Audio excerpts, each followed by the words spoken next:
En esta cita nos acompañan profesionales de experiencia en el tema mencionado, quienes haciendo un alto a sus recargas agendas, han venido a compartir su experiencia con nosotros. Agradecemos desde ya su presencia a cada uno de ellos y nosotros como grupo también sentamos posición ante este tema tan importante.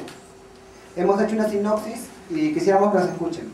Dice: hablar de guerra interna es hablar de un hecho político trascendental en la historia de nuestro país. Nunca antes la sociedad peruana sufrió una división tan profunda en su seno.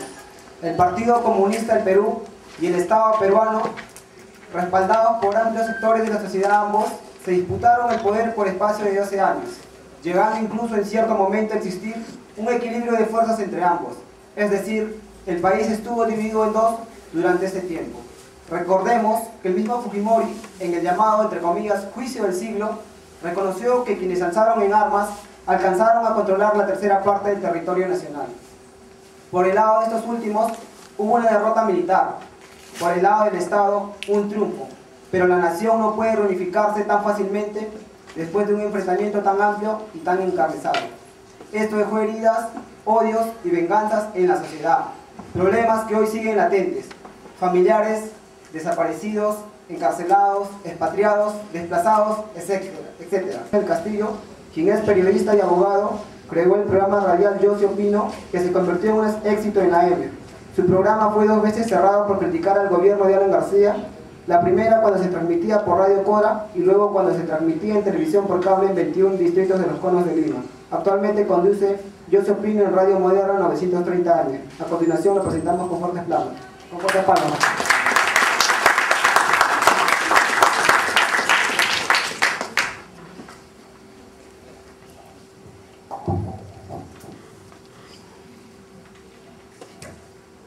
Buenas tardes a todos.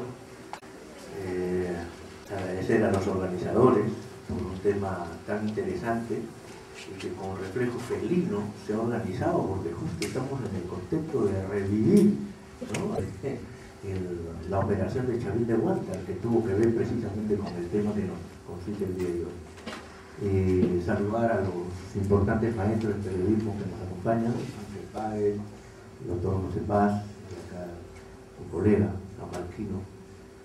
Y bueno, pues este tema del periodismo en tiempos de guerra fue una de las etapas más graves que todo el país sufrió en sus diferentes, digamos, aspectos, profesiones, líneas, etc.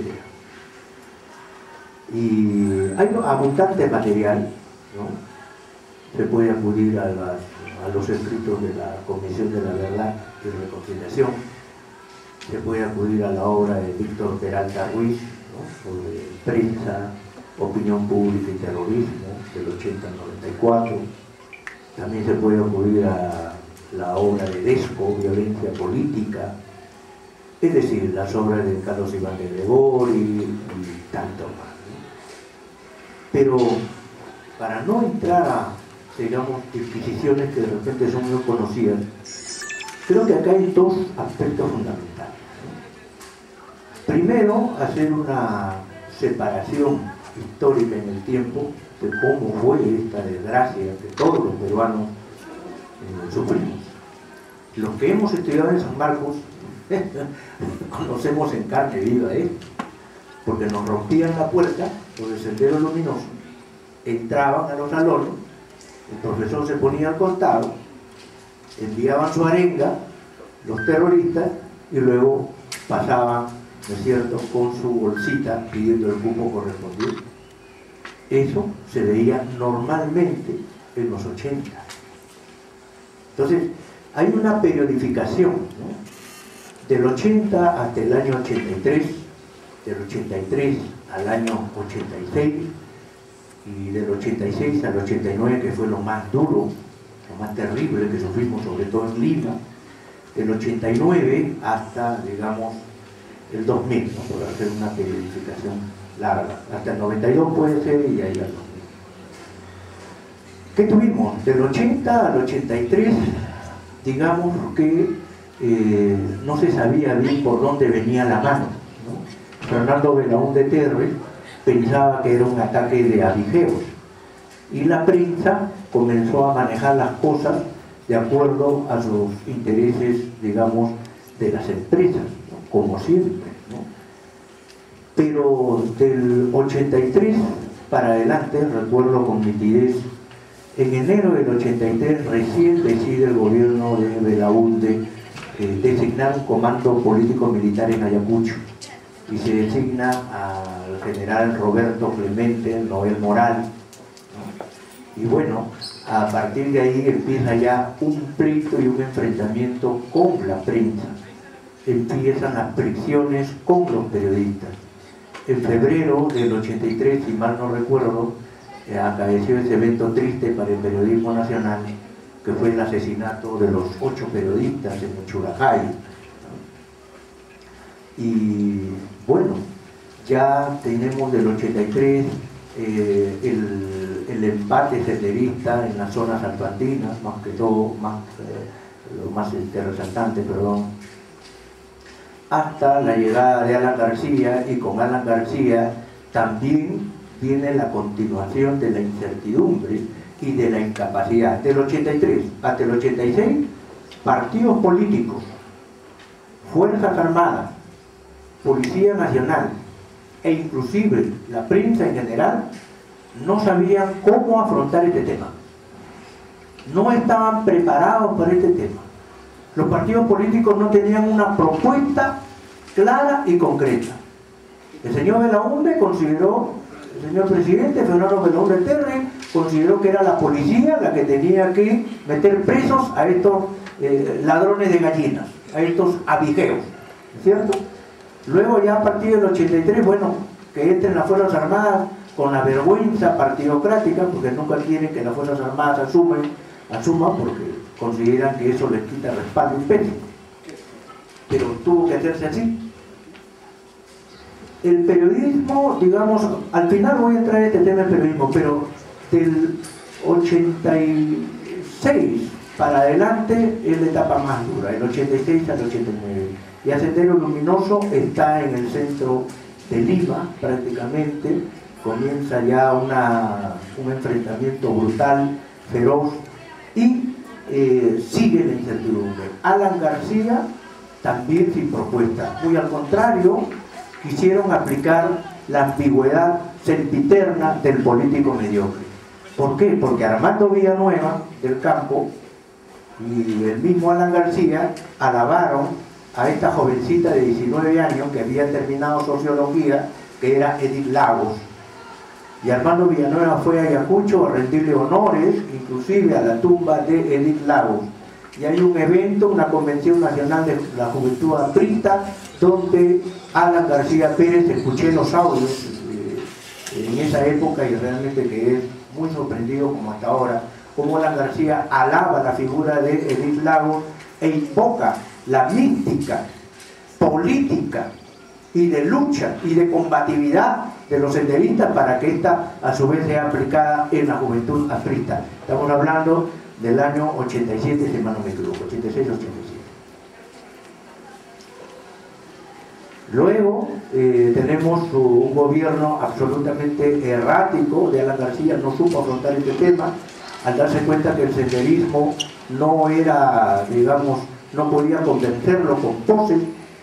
Tuvo el grave problema que el MRTA, con quien pactó en algún momento, también salió, ¿no es cierto?, a iniciar su lucha, ¿no?, entre comillas, revolucionaria en la zona del Oriente, ¿no?, que fue la unión, el MRTA creo que fue la unión del MIR, ¿no?, del MIR y del PCR marxista-leninista, y su máximo líder era Pito Polay Campos. Hubo una supuesta tregua con Alan García hasta, digamos, el año 89, si mal no me equivoco, en el cual, cuando Alan García quiso imponer la estatización de la banca, nuevamente salió el MRTA, ¿no?, a rematar la situación en ese periodo nefasto del 86 y el 89. No hubo respuesta de los partidos políticos, las Fuerzas Armadas solamente se dedicaron a reprimir y reprimir en forma salvaje. Ya tenemos las muestras ahí, no es necesario que las mencionen, ¿no?, esos horrendos encuentros y hallazgos de seres humanos asesinados ferozmente, incluyendo niños, mujeres embarazadas, campesinos. Igualmente hizo Sendero Luminoso, Lucanamarca, Huancasantos, etcétera, etcétera. Entonces, partidos políticos que se supone que son el sostén de la democracia no tuvieron nunca una respuesta y hasta el día de hoy no la tienen. Porque estamos viendo que, por ejemplo, el gobierno de Ollanta Humala está trastabillando y tratando de maquillar su inoperancia y su falta de programa para afrontar lo que realmente se ha comprometido a la gran transformación. Entonces, el tema de la inclusión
Bien, También es importante decir que había medios y periodistas que consideraban que en un conflicto, como en cualquier otra situación, los periodistas tenían que cumplir su misión, como dijo acá el profesor Paz, que es la de informar de manera correcta, equilibrada, en profundidad y transparente. Los periodistas, nuestra obligación como periodistas es obtener la información de interés público, es decir, aquello que la gente necesita saber para formarse una opinión.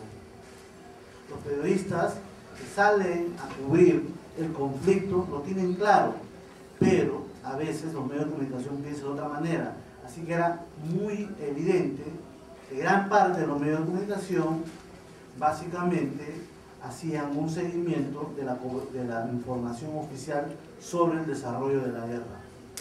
Esto explica por qué de alguna manera existe una situación de impunidad sobre muchos hechos. Creo que es un tema que después vamos a dar mayor detalle respondiendo precisamente a la pregunta. Pero respondiendo a la primera interrogante, había medios de comunicación que, como decía, difundían y abiertamente la información oficial, como había, pero eran pocos, medios de comunicación que justificaban las acciones de Sendero Luminoso y de la NRTA también. Pero había adicionalmente un tercer grupo de periodistas y muy pocos medios de comunicación que trataban de ir más allá de la información oficial o de los hechos e investigaban los casos. Por eso es que muchas de estas investigaciones y de estos seguimientos periodísticos terminaron por servir en periodos posteriores como información que fue usada para procesos judiciales contra los depredadores más violentos de la guerra, que fue Sendero Luminoso, y también contra los depredadores de las Fuerzas Armadas, ¿no? Pero hay que tener en cuenta también dos situaciones muy claras durante todo este periodo 80-2000. Hay un antes y un después. La manera en que se desarrolló la guerra desde el 80 hasta el año 90-91 fue una. Era un gobierno democrático y había un concepto de lo que significaba la guerra contrasubversiva, algo que cambió radicalmente a partir del año 91, ¿no? En la que el Estado decidió también aplicar la misma fórmula del enemigo para buscar derrotarlo, el terror del Estado. Entonces la lógica era, si ustedes matan a congresistas, empresarios, sacerdotes, políticos, militares, para infundir terror en nuestra sociedad, nosotros también vamos a aplicar el crimen selectivo para infundirle terror a sus vidas. Tú me matas a 10, yo te mato 20. Por eso, después del ataque contra los húsares de Junín, en el Girón Junín, cerca del Palacio de Gobierno, ¿cuál fue la respuesta del Estado? Barrios Altos. Después de Tarata, ¿cuál fue la respuesta del Estado? La Matute. Y así sucesivamente. Cambia el concepto. Por lo tanto, la prensa, ya en la segunda etapa de la guerra, cambia de perfil también consecutivamente. Hay quienes aprueban y justifican el terror del Estado y hay quienes lo investigan, lo exponen y lo revelan. Bueno, gracias por escuchar tan importantes criterios, tan buenos, tan puntuales, que no enervan lo que en la primera ronda manifesté, ¿no? Ya hubo un desequilibrio, verdades por doquier, soberbias, petulancias, perversidades, hubo de eso, intereses económicos, intereses políticos, y volvemos a lo mismo. O sea, es una sociedad fragmentada la nuestra hasta el día de hoy. Entonces el problema es, a ver, vamos a un tema. Los periodistas tienen gremios en el mundo entero. Que en el Perú estén disueltos o en desgracia, eso no significa que existan gremios y poderosos gremios del periodismo. Y cuando sacan un pronunciamiento, están haciendo política. Están diciendo una verdad. Cuando un grupo o un, digamos, IPIS o algún ente vinculado a la libertad de prensa defiende a un periodista, sea por la violación que fuere, es una posición, es una postura política en la sociedad. Ahora, hablemos de periodismo puro, muy bien, estoy totalmente de acuerdo, no se puede mezclar la política con lo que es el periodismo en sí, en eso estoy absolutamente de acuerdo. Pero ¿se cumple? ¿Realmente se cumple, estimados amigos? Se ha quedado sorprendido mi colega lo que he manifestado y lo que he vivido en la Facultad de Derecho, promoción 82, aquí a unos metros, y ustedes van a ir a averiguarlo, entraban los terroristas, y lo vuelvo a decir así porque yo no considero que sean terroristas, unos miserables que el día de hoy están aliados con el narcotráfico y que recién se acuerdan que sí hay que ir a un proceso democrático, ahora sí hay que pedir kit electoral y hay que participar en democracia después de habernos desgraciado la vida, 70.000 peruanos, entre niños, mujeres embarazadas y personas que no tenían nada que ver en este tema. Hasta pudieron haber eliminado a nuestro colega Ángel Páez de un bando o del otro. Entonces aquí como que nos están enseñando a vivir la vida de acuerdo a lo que viene, ¿no? Me ataca el delincuente, ya me escondo, me corro. Me ataca el patrón, ya me corro, me defiendo como puedo. Entonces estamos hablando de una democracia que todavía no está consolidada y sus medios de comunicación, en todo caso, la labor fundamental también del periodismo es educar y no solamente informar. Porque si se dice, tú eres periodista, no tienes que creer en nada, entonces conviértete en un mermelero, porque no creo en nada. Y como mi contexto político, social, económico es el neoliberalismo, donde aquí impera la tarjeta de plástico, y si no tienes un BlackBerry no eres nada, y si no tienes un pito no eres nada, y si no tienes, digamos, un auto no eres nada. Entonces, si no crees en nada, y en una sociedad de consumo el Dios es el dinero, cree en el dinero y cobra lo que se te da la gana. Entonces, no es así. El periodista tiene que creer, y como quiera que nosotros estamos atrás de la verdad, tenemos que ser una personalidad fuerte y tenemos que creer en algo. Si hay algo que por lo menos tenemos que agradecer, es haber nacido en este país hermoso. Personalmente yo me considero un hombre que ama al Perú y que no permitiría, por ejemplo, actitudes que vayan contra el país, contra su destrucción. Yo amo este país, amo su sociedad y sus múltiples culturas. Pero eso no me va a quitar el que yo busque la verdad para hacer de este país más grande. Si hubiésemos tenido esa posición, la guerra interna no hubiese crecido, porque disculpen ustedes la palabra. Con esta libertad de prensa extrema que hubo del 80 al 92, tuvimos en un libertinaje parecido a un burdel ideológico, donde el diario Marca, como se ha mencionado acá, los he leído aquí en San Marcos y me he educado en ese ambiente. Se alquilaban los periódicos acá abajo en el primer piso, creo que 10 centavos, y alquilabas el periódico, lo leías y lo devolvías aquí, en letras. Y efectivamente era propaganda terrorista. Yo respeto todas las opiniones, porque precisamente eso es la razón de ser también del periodista, es de tener la mente abierta. Pero vamos a un tema fundamental. La guerra interna ya ha pasado. ¿Cuáles son las propuestas? ¿Qué vamos a hacer los periodistas? Nuevamente ponernos al medio, ¿no es cierto? Como la tabula rasa, de John Locke, y decir, se están matando. Se están matando ya los ollantistas, se matan con los del gobierno, los del sur se están matando a los policías. Vayamos a cubrir, pues, ¿no? Y si me matan en el camino, me mataron, pues. ¿Qué es esto? Estos son los hombres que dicen perseguir la verdad, que no saben dónde están parados, que no sabemos que este país es el país que precisamente nos ha dado oportunidades, ¿no es cierto?, para atrás o para adelante, y por lo cual creo que profesionalmente también debemos rescatar los gremios periodísticos y debemos decir las verdades, porque ahora se está aprovechando que no existen gremios periodísticos, que todos están en falencia. Aquí ¿cómo se llama esta? Una frase, salte quien pueda.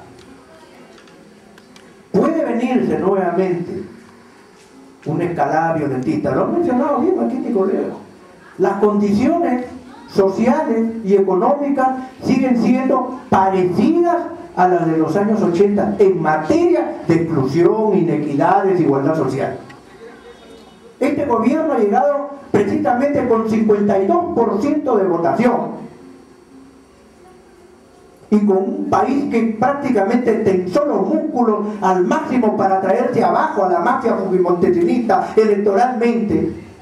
Y sin embargo un primer ministro se va a conversar con la CIA y no informa de nada, un primer ministro que le llama la atención a su canciller estando en la Unión Europea, otro ministro que está acusado de negociado con el Estado, la otra ministra que de cantar le han tenido que quitar el micro para que regrese a su ministerio. Oiga, este es un desbarajete. Yo he pedido, por ejemplo, el día de ayer, por escrito, que el presidente de la República pida la renuncia de su ministro Salomón Lerner y de todo su gabinete y que vuelva a recomponer este tema, porque veo, como periodista de opinión y de crítica, veo que la cosa se presenta fea y lo de la violencia puede volver a recrudecer y la juventud estudiosa nuevamente se va a tener graves problemas. Por lo que yo he pasado, a mí me han pedido dinero y se lo he dado a los terroristas que pasaban fila por fila. El derecho, entraban, rompían la puerta, el profesor al costado, se mandaban arengas con su trapo rojo y luego pedían. Esto ha pasado. Yo no quiero que nuevamente la juventud estudiosa vuelva a ocurrir estas cosas. Por eso siento esta propuesta, la dejo. ¿Hasta cuándo el periodismo nacional va a lograr unificarse para sentar posiciones como lo hace, por ejemplo, el Colegio de Abogados de Lima, el ilustre Colegio de Abogados de Lima, que todo el país le reconoce que es la conciencia jurídica del país? La pregunta es, ¿hasta cuándo? ¿O hay intereses de que siga dividido el periodismo nacional? Por parte de los ideologizados periodistas, porque los hay, como también de los empresarios angurrientos que quieren que todo esté dividido para no pagar los beneficios, para hacer lo que se les da la gana y hacer del Perú lo más saltado. ¿Cuándo lograremos racionalidad? Porque todavía la irracionalidad está ahí que nos muerde los talones. Muchas gracias.